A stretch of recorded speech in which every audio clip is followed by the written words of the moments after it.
Even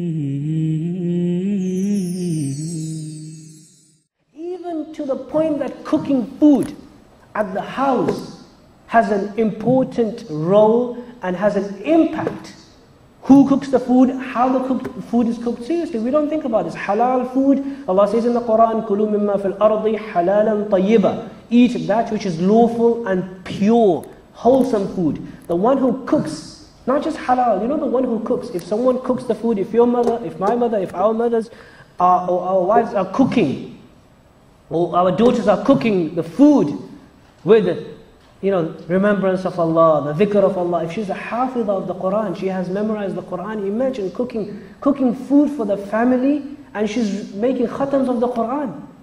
Imagine. You know how much barakah and nur will there be in that food? Unique food. You can never get that type of food. And there's another type of food. You go to a restaurant and you don't know who's cooked and how it's cooked and whether he's been swearing while he's cooking or what. Allah knows best. That's why try to avoid as much as possible food in restaurants, because it has a big impact. The food cooked by the person, individual, and there's stories, there's incidents. If she's cooking the food and she's got a TV on Bollywood, that's it again, you eat that food and you'll become a Bollywood actor. If she's got a massive 32-inch HD, high definition, game between Liverpool, Manchester United, and she's watching it, she's got interest in football, she's cooking food, oh yeah, goal, and she's cooking away, or she's watching The Apprentice or whatever reality show, celebrity, what is it, jungle, get me out of here and all that business, then you will probably end up in a jungle after eating the food. You understand the point? It has an impact. There's a story, I don't have time to go into it, there's a story between Imam Shafiee and Imam Ahmad bin Hanbal, another great Imam. Imam Ahmad bin Hanbal, he was amazing as well, and there's stories about his mother, how the mother inculcated adab in his life. But there's an incident about Imam Shafiee was a teacher of Imam Ahmad.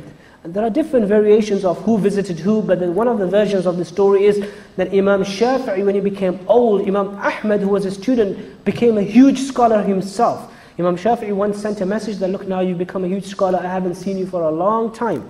It would be nice to see you. So Imam Ahmad took time out, despite being extremely busy, said, Shaykh, inshallah, I know it's been a long time, you're my Shaykh, of course, I need to come and see you, I'll visit you. And then they fixed a time. So he came to visit Imam Shafiee. Imam Shafiee actually left his village, went to the outskirts with all his students and companions to go and receive his amazing student who has become the great Shaykh of the time. Anyway, Imam Ahmad lived and stayed at Imam Shafiee's house for a couple of days as a guest. Imam Shafiee's daughter cooked the food. Okay? Anyway, cooked the food, he ate. After eating, what happened was, they gave him the room, this is where you sleep. And Imam Shafiee at home had always been praising Imam Ahmad. I have a student, unique student. He's become the great Imam of the time. I am so proud of the student. He told his daughter about all of this. So anyway, after they went for Fajr Salah, he came back home and his daughter said, Dad, you've been praising your great student, but I think I don't really rate him.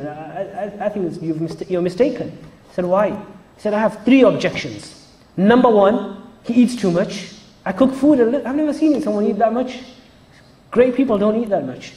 Number 2, I did his bed and I put some water there for him to wake up for Tahajjud Salah. I went in the morning when you guys went for Fajr in the masjid, and the water's still there. He didn't even pray Tahajjud Salah. And number 3, he didn't even do wudu for Fajr. What kind of student you're saying is a great Imam? So Imam Shafiee, after Fajr, he said, I trust you, but what's happened? Have you changed or what's happened? My daughter's complaining. He said, look, number 1, the food that I ate, I have never felt the barakah and blessings of that food ever in my life, ever. It seems that someone who was cooking was reciting the book of Allah. There is so much nur in the food. And that's why I just ate, I normally eat very less, but it was just the blessings of the food. And number 2, because of the barakah, the blessings in the food, I did not sleep all night. I never needed to use the water. I never slept. All night, I did not pray Tahajjud Salah because in my mind, about some say 20 or some say 30, rules and ahkam of Islam I derived from the Quran and Sunnah through the barakah of the food. They were just coming to my mind. It was just an opening of the heart and the mind, the barakah of the food. And number 3, I didn't do wudu for Fajr because I prayed Fajr with the same wudu of Aisha. So Imam Shafiee then he told his daughter, this is the reason. And the food was cooked by the daughter. This daughter was the one who cooked the food, Imam Shafii's daughter, with a lot of, this, you see, it has an impact on the child.